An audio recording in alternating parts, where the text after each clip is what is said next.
This is Coach Carr with the Basketball Embassy. I'm really excited to be joined by Luka Basin. He's going to be talking about junk defense, the box and one. He is a senior coach in Slovenia for the capacity of KB here at Ljubljana. I'm going to go ahead and pass this on to him pretty quickly. Just a reminder that there's a question and answer segment down below. If you have any questions, we'll try and get to those at the very end. Coach, we're really appreciative of you coming on, and without further ado, I'll let you get started. Thank you for being here.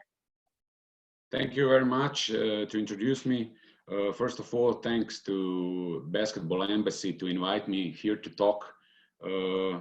It's a great honor for me to talk to coaches all over the world, and it's all about sharing. You know, I like to watch the other clinics, so I like to talk to the others. So if you find one thing that will be good for you, that you will be more successful, then it's okay for everybody.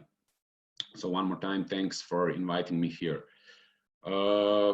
Why junk defense, box and one? I was thinking a lot what theme, what topic we could discuss here.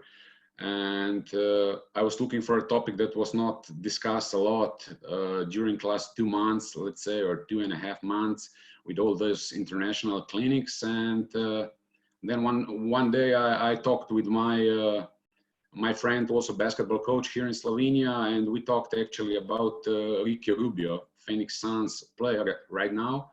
And we talked about his development as a shooter. Going from barely above 20% three-point shooter in Europe to now more than decent 35% shooter after all these years. And we remembered the time when he was playing for Barcelona and the playoff series against Panathinaikos. We'll saw some clips from that series later. When Coach Obradovic and Panathinaikos players actually left Rubio and some other bad shooters all alone, letting them shoot, and in the end to win the series by playing this box and one. Of course, then we discuss the box and one that was played by Toronto Raptors last year in NBA Finals, and in the end of the day also I played a little bit of box and one with my team, and we will also see some clips from those games. So basically we will talk about the features of box and one. We'll talk about rules, roles and responsibilities. We'll talk about weaknesses of box and one defense. We'll talk about why and when to use it. And we'll talk about methodology, how to use it, how to implement it in the practice. So we'll talk about plus and minuses about this box and one defense. So now we can go directly. I'll share the screen and we'll go through PowerPoint presentation first. So just a second. Okay.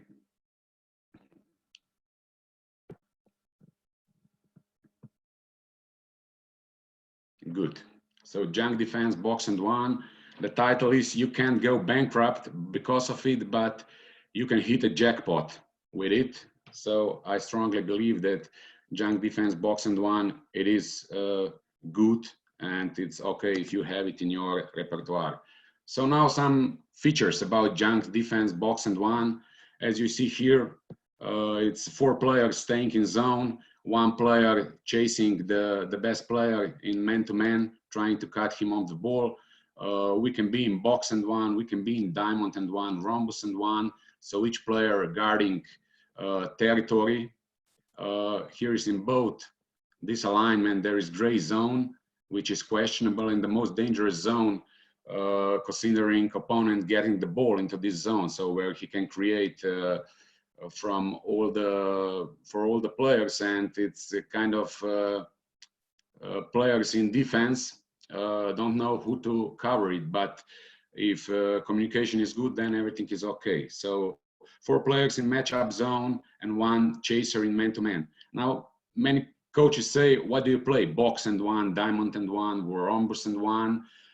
I say it doesn't matter. It's actually a matchup zone and 1, because you have to adjust to the players. So if 4 other players are in box, also your matchup zone will be in box, but it will adjust if the other players, so if Fenzo players will go into the different alignment, then also your zone will go into the different alignment. So it actually doesn't matter. I call it matchup zone and 1. Box and 1 can be implemented at all level of basketball. So we know that it's very popular in high schools in America, in US, also in NCAA. Last year in the NBA finals, we saw that can be used pretty good also in the most important games. So in NBA finals by Toronto Raptors, and also in Europe, the box and 1 is coming and it's more and more popular.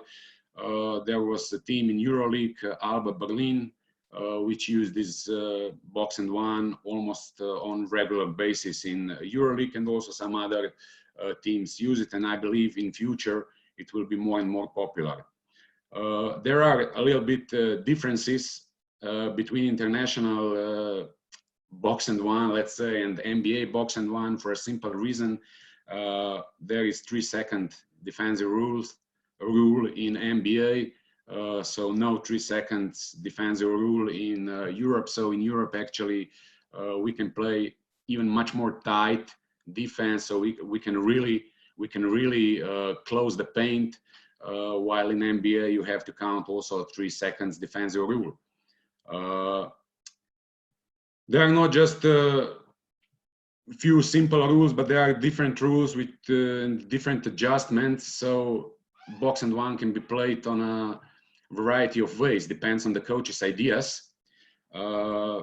Which player you can chase? Mostly you chase players at position 1 to 3, so point guard, shooting guard, small forward. You can also chase power forward. Theoretically, you can also chase center at position 5, but then actually box and 1 would become classic zone 3-2, so it doesn't make sense.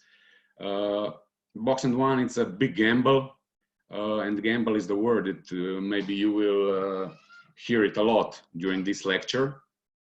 Box and 1 is very good option for underdogs, for the underdogs team.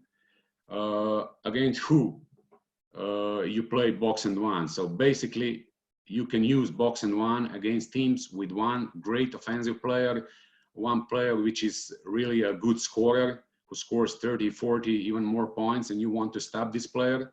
So we call it star player. You play against teams without excellent shooters on the other 4 position, so out of this star player. And you play against teams which are, let's say, vulnerable at some point of the game, like, for example, were Golden State Warriors last year in NBA Finals series. I know that some coaches don't like it, that some coaches don't like this box and 1 zone, that some coaches say it's disrespectful, that it's disrespectful to not to cover actually 1 or 2 players, to letting players shoot. But I say it is brilliant, it's mastery, because it's a coach choice if you play or not. So isn't it coaching, among others, about using and encouraging your team's advantages to punish your opponent's weaknesses? And number 2, isn't coach's job to try to find a way to hide their weaknesses and find a way to be successful and win games despite not having perfect tools? So yes, use it if you think it will help you to win the games. What you need if you want to play, let's say, good box and 1 defense. First of all, you need experienced players, you need self-confident players, and here I say cheaters, but in positive sense. So in positive way. I don't know if this is the right expression, cheaters, but in my country, we call it prevaranti. So it's like liars, cheaters. I don't know if this is the right but you got a point probably. So the players which are, let's say, know how to talk trash, how to provoke a little bit offensive players. Then you need smart players. You need players with high basketball IQ, the players who understands basketball. Then you need excellent communicators. So communication is one of the key for good box and one defense. You need big players, players with huge wingspan who can cover a lot of space, and players with good handwork. So 4 players is one less than 5 players. So if you play zone 2, 3, and it's difficult to cover all this space, then it's even more difficult to cover with 4 players. So you need to have big players, players with huge wingspan. And you have to have chaser, so the player who is chasing a star player, who is aggressive athlete and has pride, who plays with pride, who will just say, no, I will not let this star player to receive the ball and score. Why we play box and one? The first thing is to surprise the opponent. The second thing is to make a confusion in opponent's team. So definitely opponents will be surprised, will be confused when they will see, because it's an unorthodox way to defend. So probably the opponents won't be ready for this. We want to frustrate the star player. So frustration of star player. We know star player needs ball in his hand. So star player without a ball, he will sooner or later be frustrated. Of course, because he will need a ball, he will run, he will use screens, he will make a sprints, and that will cause fatigue of star players. And because of that, even when he got a ball, he will not be so efficient. Next, very important thing why we play this, to put role players, so players that don't usually make an impact on the scoreboard, in position to take offensive responsibilities, to take shots which are normally not taking. And in the end of the day, if we resume all that, of course, to win the games, we play box and one to win the games. Now let's go to first. Let's go now to first video example. So for video example come from last year NBA Finals, Toronto Raptors versus Golden State Warriors. The situation there was, so it was big finals, NBA, everything on the line. Golden State Warriors without Kevin Durant. In the end of the game 2, Klay Thompson got injured, out of the game, and here is the time when Toronto Raptors started to play this box and one zone. Now let's analyze a little bit this. So this is very first possession when Toronto Raptors started to play box and one. So 4:41 into the 4th quarter. So Golden State Warriors led here by 9 points. You see immediately Fred VanVleet on Steph Curry, who was the star player of this team. And then the role players there, not excellent shooter, only one decent shooter here, but not Cook, not many times in position to score during the seasons. So here we see box and chase cut of the ball by Curry. They were not ready. Yeah, immediately turnover, steal, new energy. Next possession. So again, Steph Curry, star player with the ball. He passes the ball to his teammates, trying to go to handoff. Again, chaser, very aggressive, trying to go with him, trying to deny him of the ball. But he couldn't do this, but still he go aggressive. So the rule for here, for the handoffs, go aggressive with him. And immediately you saw the first man from the top line jump to the ball. Leaving other players, so Cousins here, handoff, switch. Again, here in box, Fred VanVleet still chasing Curry. Curry doesn't touch the ball. Again, diamond, matching up, match up, match up, match up, match up. So one of the rules is staying in front of the ball. So here's not a good defense by Toronto Raptors player, but still good.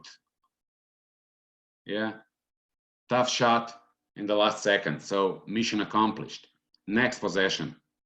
Again, box, chaser on the Curry.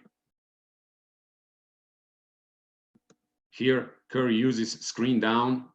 You have to chase him. You have to help from the screener, jump to the ball. Here, this is good offensive option to pass to the big man down who cuts. They somehow didn't use it.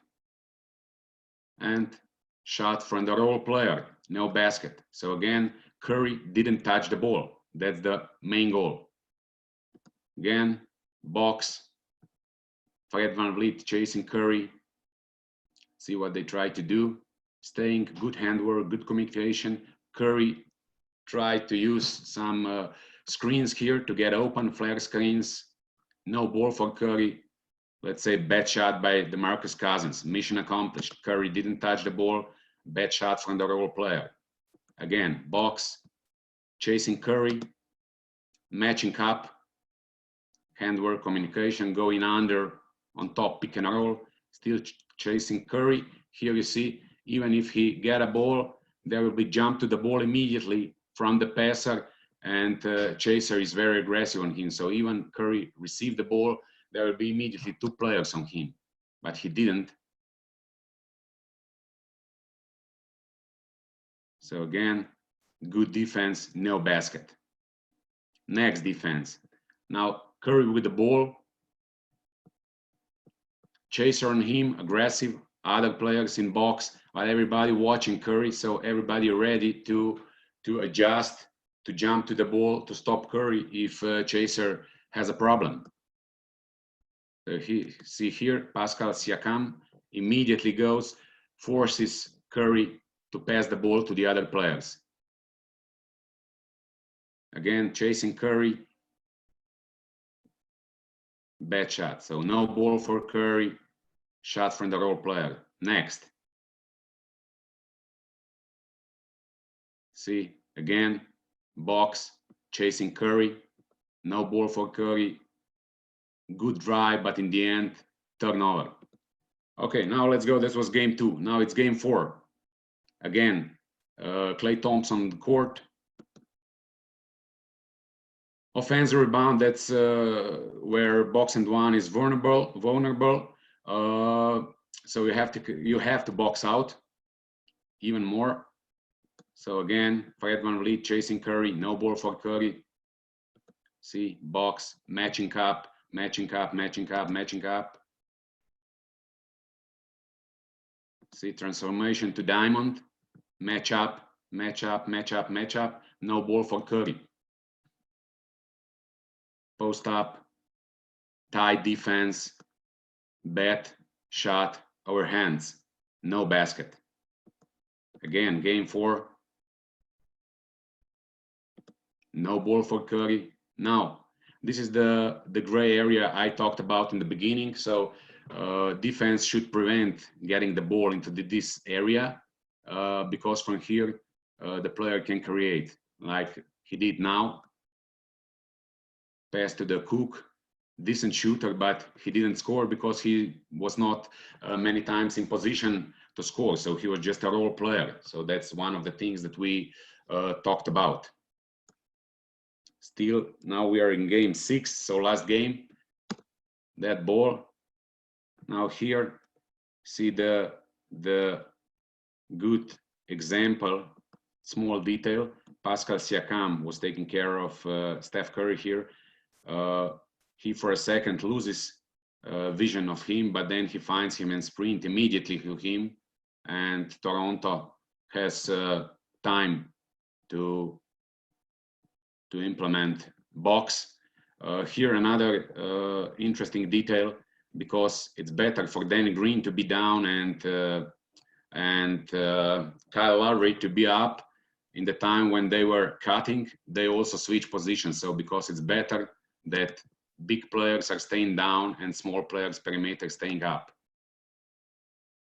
Again, you see here, Steph Curry was here, probably fatigue came, he was frustrated and he wasn't even trying to get a ball. So that's the thing that we were talking before. What's the goal of the box and one? It's a really tough shot. Next. Again, Curry is setting some screens, trying to get the ball by here. Now watch this. So box and one matching up, chasing Curry, help from the big guy down there, and also jump to the ball. So no ball for Curry, shot from role player, nothing. Offensive rebound. This is not good boxing out, but again, turnover by Steph Curry. Next possession. Again, now that was after timeout. They try to adjust, and Curry will start to setting screens in order to put his teammate in good position or forcing some switch maybe. So Chaser's job here is not to switch. Again, shot, but not from the Curry, from the role player. So as you see, Curry didn't touch the ball at all. Again, ball in the middle of the paint, bad defense, not perfect defense. And believe it or not, this is actually the only basket that Golden State Warriors scored during the final series, while Toronto Raptors played box and one junk defense. So they played 20 possessions against box and one, and that was the only basket that they scored. There was also 2 free throws for Curry on one possession when there was a foul, but actually they scored 4 points in 20 possessions against okay, now this is interesting thing from game 3, I believe, when both Curry and Klay were in the game. And for that moment, for one possession, Toronto played triangle and 2, another junk defense. So 3 players in the zone and 2 players chasing.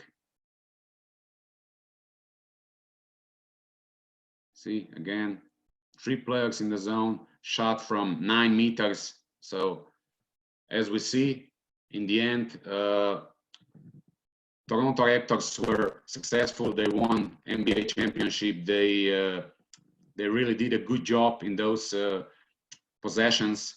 And Steph Curry, as you see, didn't touch the ball, almost nothing. So he was out of the game. He was frustrated, and he was actually big fatigue on him because he was all the time running, trying to catch the ball. Okay, let's talk now about rules, roles, and responsibilities before we go to the next video. I split those rules and everything into the 3 different groups. So there are basic rules, so rules that everybody must respect. Then there are rules for actions where star player is not involved. So basically rules where chaser is not involved in action and mostly on-ball actions. And rules for actions where star player is involved. And this is, from my point, the most important rules, and the rules where communication is non-negotiable. Let's talk about now about basic rules. Maybe it will look a little bit difficult, but actually it's not. It's simple. So star player cannot touch the ball or deny star player to be in touch with the ball on regular basis. That's number 1. When star player has a ball, everybody is focused on him.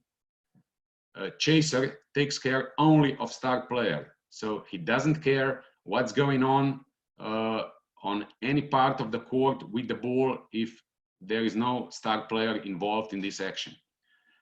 Form box and one already in transition defense as soon as possible. If chaser is lost or late, the closest perimeter player should become chaser. So if you say, when you are going back to defensive transition and the chaser for some reason stayed behind, then it's the closest perimeter player's job to become a chaser, and ex-chaser should go back into the matchup zone. Matchup players adjust. So the most important things, which players are shooter and which players are not good shooters. So you have to adjust who to guard, who not to guard, who to be very close, to whom not to be very close. Prevent paint. Stay in front of the ball. As I told you before, it's one of the most important rules. No ball in the paint. You have to form help side. You have to form ball side. So the same as in all zone defense, the same as in all man-to-man defense. Adjust your position based on shooters and non-shooters. I talked about that before. Post-up defense. Stick to basic man-to-man rules. So short yo-yos, chaser cuts, star player, and everybody in the paint. X4 and X5, so big man in defense, we would like them to stay down low, and X1 and X2, so perimeter players, to stay up high. If it's possible, it's not possible in all situations, but if it's possible, we would like to do that. And box out the closest player. This is the problem, this is danger, because it's a big danger boxing out in this alignment. Then we have actions and the rules where star player is not involved. Respect basic matchup zone rules. So adjust, move, try to guard one of the other 4 players. Switch on pick and pop. So we are talking about the action where the other 4 players are involved. So let's say that the other 2 of the other 4 players are playing pick and roll or pick and pop. So switch. Go under on pick and rolls. If the ball handler is poor or average shooter, and drop on pick and rolls, or switch if ball handler is good shooter. And one more time, we are not talking about star player here. Option is also ice defense of pick and roll if you use this ice defense already in your man-to-man system or zone system. Matchup, switch on flares, pin downs, and cross screens. So depends on the player you guard, it depends on the positions, depends on the communication. And definitely switch on handoffs and dribble handoffs. Now the third group of rules, and the most important rules, are the actions where star player is involved. Here, star player is a pick and roll ball handler. Aggressive switch with closest perimeter player, or double team and aggressive trap with closest perimeter player. So we don't want our big guys to go up to guard these pick and rolls. Star player is pick and roll screener. So one of the other players is on the ball as a ball handler, and star player come and set a screen. We saw this before when Steph Curry was trying to set a screen and playing pick and roll as a screener. Here, switch guard guard. If you have the other guard who can guard star player later when he will switch on him, or go under if this ball handler is really, let's say, under average poor shooter. Star player uses flare. You can switch with the closest perimeter player or fight through. Star player sets flare. That's dangerous situation. We saw this also in the video before where Steph Curry sets flare screen. So there, it's about communication. You can switch or you can go shortcut. Now depends again which player is receiving the ball. If he is a good shooter, then we try to switch. If he is not, then we just go shortcut. Star player uses pin down. We chase or switch in last moment with perimeter on the top. And of course, jump to the ball from the passer and a short help from the screener. Star player sets pin down. No help from the chaser.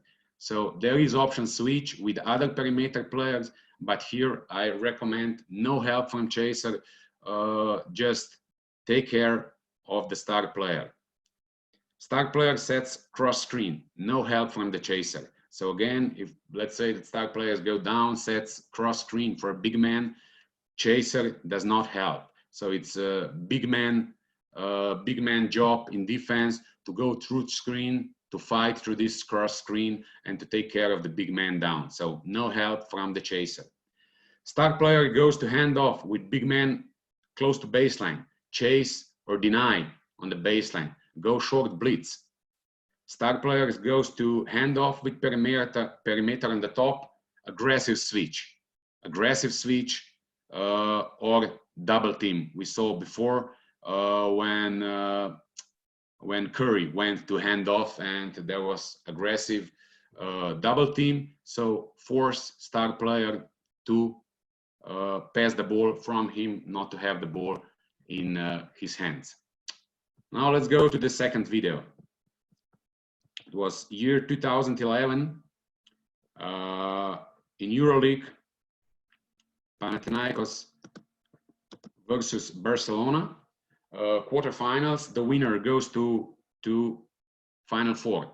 Okay, so the story behind this series is that Barcelona was European champion 2010. Also, they were big favorites to win it also in 2011, especially because Final Four tournament took place in Barcelona later on. Barcelona was not beaten for 2 or 3 months at that moment and was clear favorite. Panathinaikos on the other side was also a good team, but in this series Panathinaikos was the underdog. Now Barcelona had in this team 3 really bad shooters. So one was Ricky Rubio, I started the lecture with him. Then the other was Roger Grimau, barely 25% shooter. Ricky Rubio at the time, 20% three-point shooter. And Victor Sada, the worst shooter in that team. So he was barely above 10% for three-point. And Željko Obradović, coach of Panathinaikos, decided they will play box and one, trying to chase, trying to cut off the ball of Juan Carlos Navarro, one of the best shooter scorer at that time in EuroLeague, or Jaka Laković, the other good shooter. And that they will really play tight in the paint, trying to stick to these rules and let a lot of space behind three-point line to those really bad shooters of Barcelona. Now let's see what happens.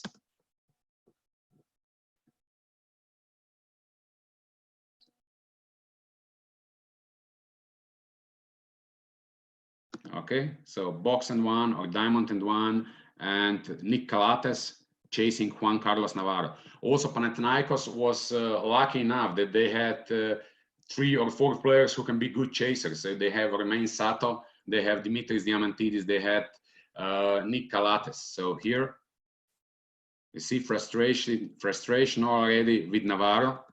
No ball for him, he already waving with his hands.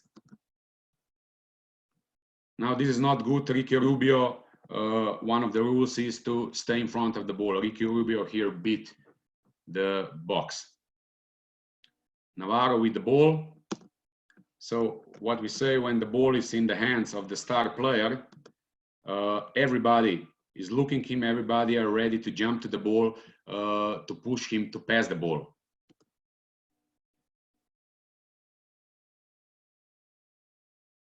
Here, maybe the better solution would be blitz from this player. So aggressive blitz, hard hedge defense, but again, turnover. This is great example. Even Barcelona will score in this possession, but this is great example of box and one. So chaser is here with star player who is inbounder. 2 big men, 2 perimeter players. Switch on zip. Now watch this. Pick and roll. Switch with the closest perimeter. Make double switch. Let him roll. X5 or X4 will take care of the big man who will roll. And the original guy who was on the ball handler defense will just take care of the next perimeter player. So this is great example. No ball for Navarro. Okay, and here, yes, they scored, but that was great example of good box and one zone. Here we are in game 3. Again, chasing Navarro, matching up. Now, here what is very interesting. Okay, this is Ricky Rubio. They are letting him shoot. They let him play. But what's here really interesting about this possession? Watch and count how many seconds Barcelona needed to make something out of this set. So dribbling, dribbling, dribbling. This is everything good for box and one. So some handoff, pass. Okay, Ricky Rubio was here a gamble. They let him. Yeah, okay, he made good to dribble and pull up jumper. He scored, but that's the point of the let him score. Don't let Navarro or Lakovic to score. Ricky Rubio here scores. No problem for me, no problem for coaches. Again, Diamond and Van, Panathinaikos adjusted to the alignment of the Barcelona and chaser on Navarro. Hand off, switch. Again, matching up, matching up, matching up, matching up. Playing tight in the paint. Okay, now this is it, what I was talking. They had three players who can switch on Navarro or Lakovic. Here, I was simple switch. Again, simple switch. Star players cut off the ball, he passes the ball. That's it, mission accomplished. Tough shot over the hand. But offensive rebound, big danger when you play box and one. Again, chasing Navarro, you see here, Navarro is here, he's tired already because he's running all the time. No ball for him, he's really frustrated. That's one of the goals. Isolation, good for defense when offense is playing isolation. And here, this is bad. Flash cuts, very dangerous in the middle of the paint in gray zone. Shot by Ricky Rubio, missed shot, so mission accomplished. Another great possession here. Here, ball for Navarro, but you see this, chaser with him, number one, screener him, number two, and jump from the ball, number three. So three players forcing Navarro to pass the ball.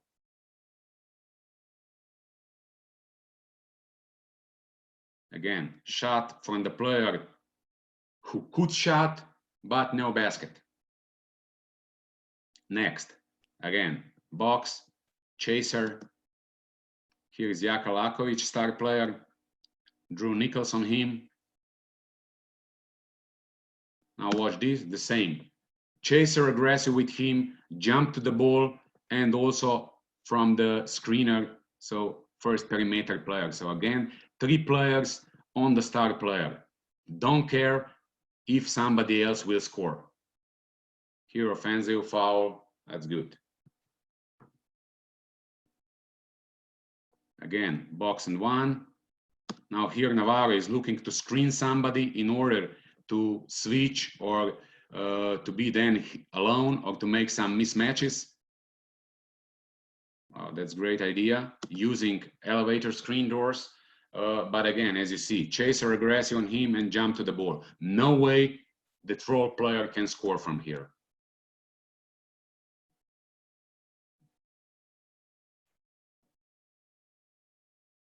Ricky Rubio again with the ball. They let him a lot of space. Now here you see the detail. Navarro is setting cross screen. No help from chaser. It's up to him and up to the other two who are staying in zone tight to prevent these passes. So no help from the chaser. Now here, star player get a ball. Everybody in box and one step more to the star player. Let him know that he cannot create for himself. Create for the others.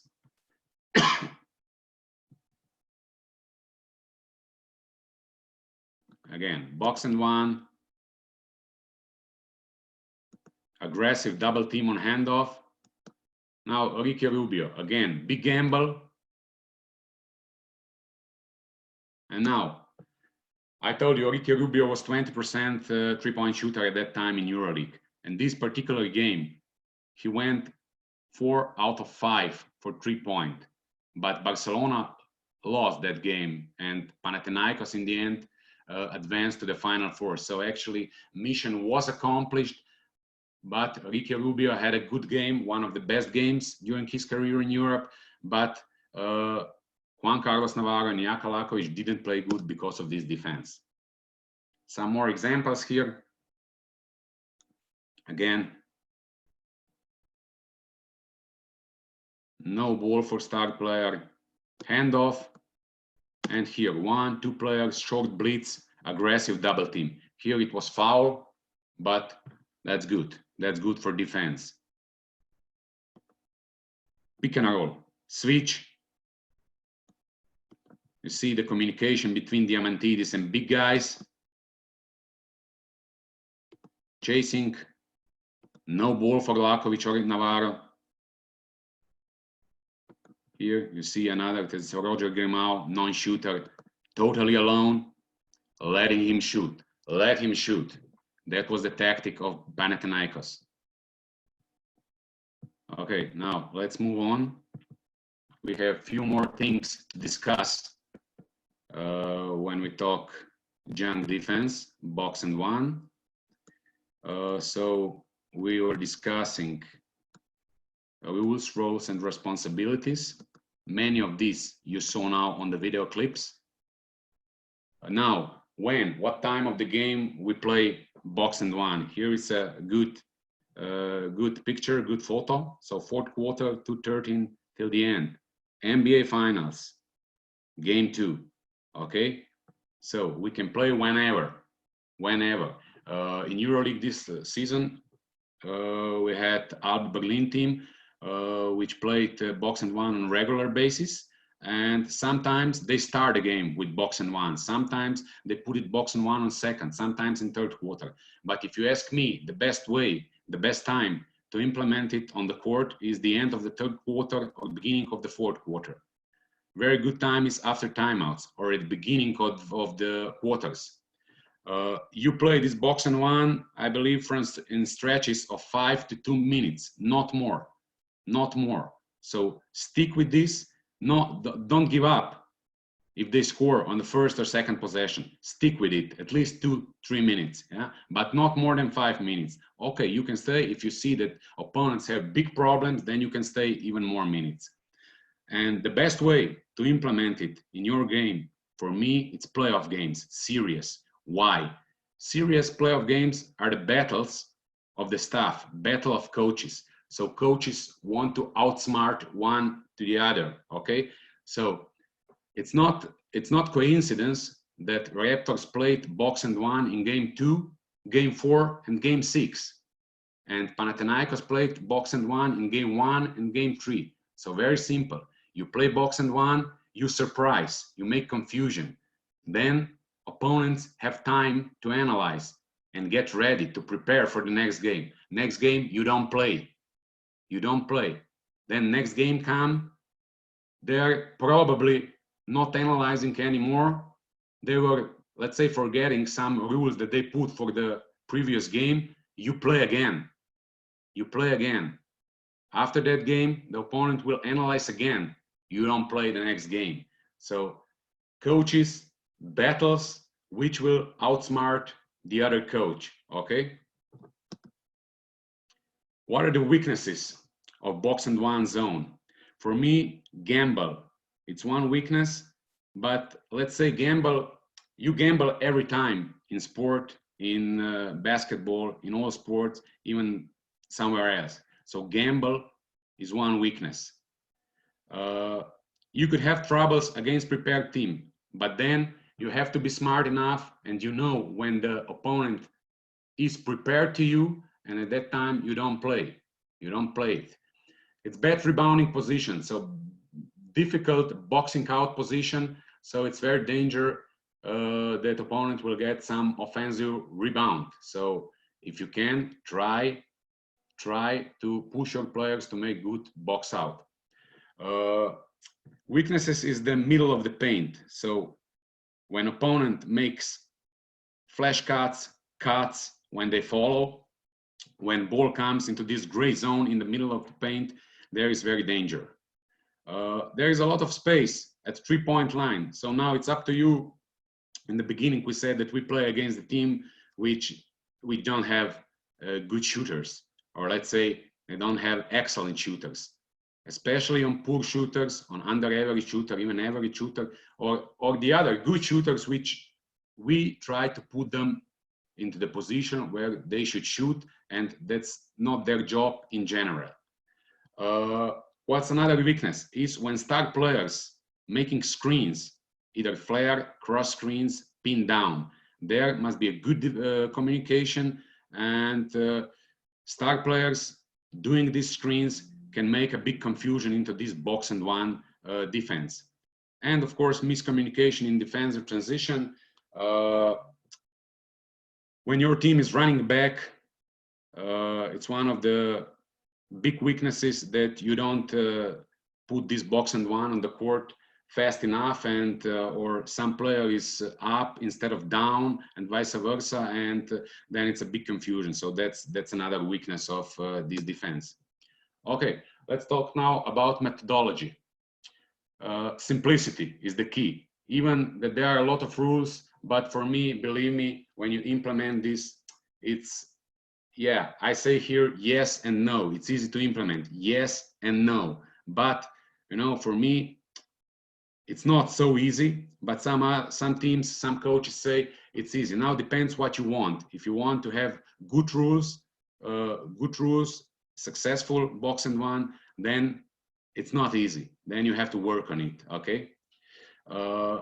It's more important communication than a rule itself. So even if you break some rule with good communication, you can make it better. Player must buy into your ideas. This is maybe the most important thing.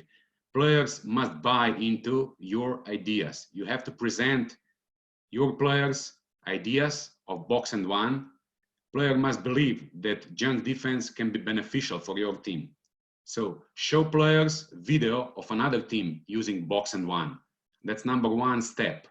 Show them and let them know that there will be mistakes. Tell them the rules and the responsibilities.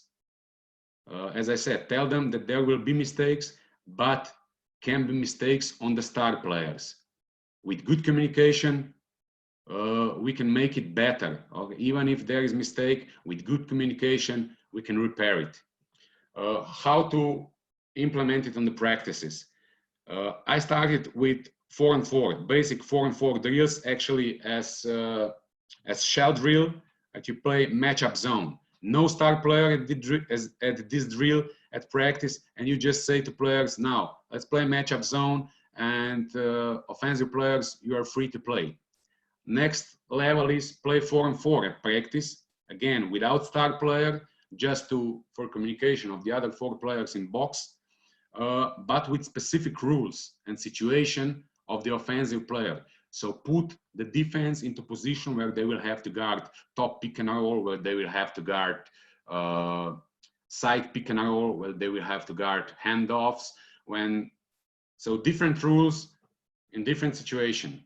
Then go play 5-on-5 at practice with specific rules and situation, and 5-on-5 with 2 to 3 possession game. So 1 possession, go to transition and go to another transition. So there you also practice putting box out on the court during transition game, which is difficult. Constantly talk with players about the rules, make attention to the most important rules, make players to think what we want with this box and one. And of course, after the game, analyze game and make it better.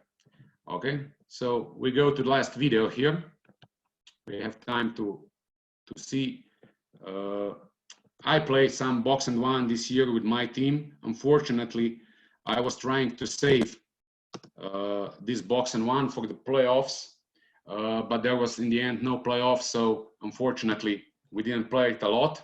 We played only on 2 games, few stretches of 2 to 3 minutes, but opponents didn't score a lot. They scored on 3 out of 13 possessions. By the way, I didn't say Panathinaikos against Barcelona. Barcelona scored on 8 possessions out of 32 box and one possession played by Panathinaikos. So pretty good defense. Here, white team is my team. putting box and one already in transition. Here, star players cut off the ball, going under and pick and roll, matching up, star player cuts, our chaser goes with him, pick and roll, switch, big man stays down, perimeter stay up, post up, normal defense, star players cut off the ball, handwork, communication. Okay, here foul, but for me, very good defense. Sideline out of bound, staying to box, chaser on the star player, just talk, communicate. Here, great idea of my player. Instead of chasing him on the screen aways, on a pin downs, he pushed him away for screen. So, and just go with him. This was great solution by my player.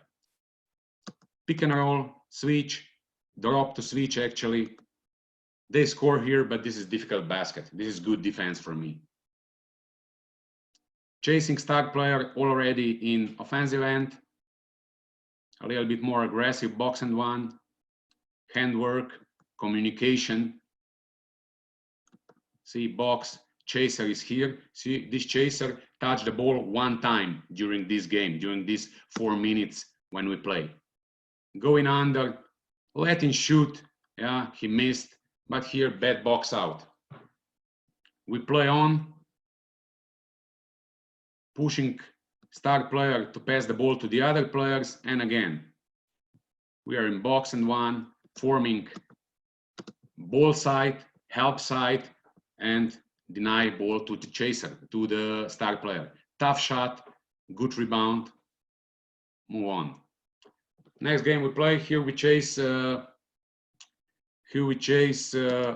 small forward. You see him, he didn't touch the ball for the 5 minutes we played box and one. He didn't touch the ball. Good, going under. Okay, this is our gamble. We let this player and this player shoot 3-pointers. Here he made it, but okay. Again, you see, chasing star player already in transition. Ball on the post up. Diamond defense. Short yo-yo. Fast. What we want. Here, start playing setting screen in pick and roll. We don't want here to switch, because simple, for the reason that this is our point guard, which is not really athletic, and in case that they would switch, maybe we would have problems. So here we just go under. Ball in the middle of the paint, not good for us. Creation. And this is gamble. This is non-shooter, poor shooter, and we let him shoot. We let him shoot, he missed. So good defense. Similar situation, again, star player setting screens, we are going under. Again, bet, this is not good. Too many balls in the middle of the paint, but we somehow defend it. See, no ball for star player. Again, gamble for us, let him shoot. Let him shoot, even if he scores, it's okay with us. Star players didn't score, didn't touch the ball. He will get frustrated. Again, gamble, going under, letting him shoot, no basket. So again, good defense by us, and this is the point of box and one. So that you play tight, that you cut off the ball, the star player trying to chase him all the time, not letting him to create. So he will start to be really, really nervous, and that's good for us.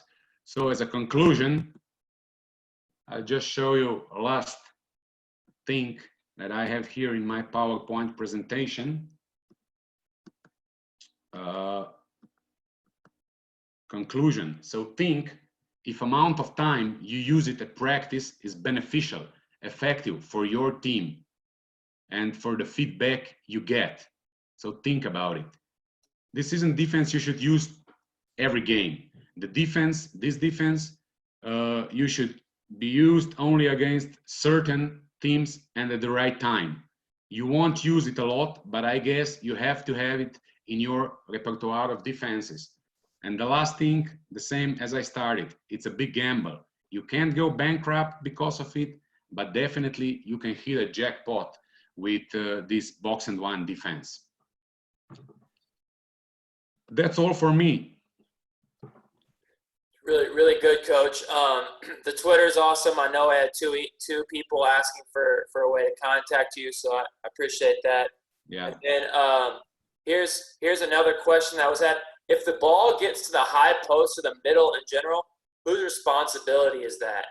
Yeah, that's the most difficult situation. Should be the responsibility of the player, which in that moment doesn't have an offensive player in their area. So if there is nobody, let's say in the right corner, then player who is responsible for the right down corner should go a little bit higher and be in defense, so match up the player in the middle of the paint. That's the basic idea, but it's tough. It's not easy. Yes, sir. And then off of that, how much time would you say you're spending in preparation and training, just making sure that your players are comfortable with this defense that you're not using a whole lot during the season? Yeah, definitely. That's a good question. Let's say from my experience, first, I showed players 2 times short video of 10 minutes that they get an idea what we want to do. So 2 times short video, 10 minutes. Then on the court, now depends how much time you have, you know, but before we started to use it in the game, let's say that we practice this for 2 or 3 times or 15 minutes in situations 4-on-4, and then let's say maybe 2 or 3 times playing 5-on-5, 3 possession game with one team playing box and one, the other team playing man-to-man, for example. So actually after, I don't know, 2-3 practices, I believe that you can put it on the court, and later you will see, you will analyze what is good, what is bad. But in the end of the day, this is really big gamble as everything. But I think this is the minimum time that you have to spend if you want to put it then on the court and trying to be successful with it. Awesome. That's great stuff, Coach. And then off of you talked about maybe the best time was in the end of the 3rd quarter and beginning of the 4th. Is part of that probably that rotation is normally one of the 2 best players is also off the court, so maybe you're leaving weaker players open? Is that probably part of the reason that in your opinion, it's been more successful at that period of the game? Yeah, definitely. That's one reason. The other reason for me is that that's the time when normally you can gamble a little bit because you will not lose the game because of 2 or 3 bad defenses, but probably, as I told you, can hit a jackpot with 2-3 good defenses or putting the role players into position to shoot. And for me, that's why this is maybe the best time to implement. But anyway, you have to see which players of the opponents are on the court at that time. As I told you, Barcelona, whenever there were 2 really poor shooters on the court, Coach Obradovic put this 4+1. Also in the NBA Finals, Raptors never played box and one when both Curry and Thompson was on the court. So it's simple as that, you know. So you have to find the right time when there is only 1 star players and the other role players which are not really dangerous for the basket. Makes absolute sense. We got one more question from a coach listening. Coach Mike raising his hand. I'm going to try and allow him to talk on here if possible. Unmute.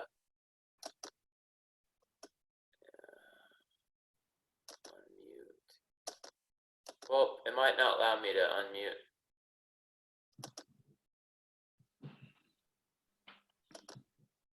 Might not be on here. You have his question anyway? I don't. Everyone else wrote the question. He just rose his hand. So if he is able to type it, I'll try and ask that. But Coach, it was really good timing. We got the hour and it went by quick. We really appreciate you taking the time to share your knowledge. I know I personally learned quite a bit. Listening to the feedback from the coaches is really good stuff. Something that we don't hear a lot about. So thank you so much for taking the time to do this.